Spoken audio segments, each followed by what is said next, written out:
the fact that we get to work with all of these project developers at a very intimate level and still feel like we're in the trenches with them, I think that is, A, it's a joy to me, but B, it keeps us with that sense that we're actually in the field doing the hard work, because part of our competitive advantage is that we're coming from the engineer's side. And so we really understand what it means to build high quality projects and really what it takes to de-risk those assets.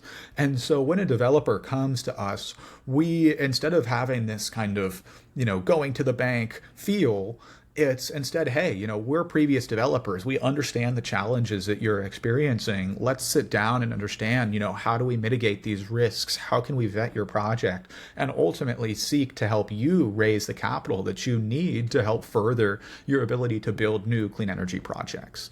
And so the way that we approach these project developers and the way that they are working with us feels still like we're kind of engineers working with engineers, even though our role now is vetting and diligencing these projects before enabling them to go raise on the platform. So it is like putting two like minds together versus potentially a more adversarial negotiation in which, somebody is, really trying to get the upper hand. We see this as kind of a win-win in which, when high quality project developers look to raise capital from their communities, and those projects are, have the appropriate risk profile for those investors, then matching those two together is net positive versus a kind of winner take all feeling that can oftentimes be the kind of tradition in finance.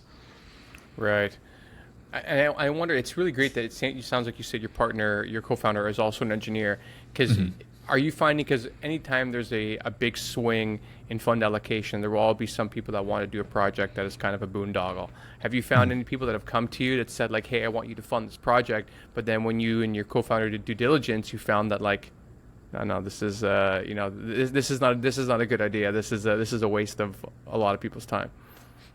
Yeah, definitely. And we generally see that at the first meeting. That's something that we take that screening call and we can get a sense of, is this going to have, sufficiently dependable cash flows for them to be able to borrow? Because ultimately what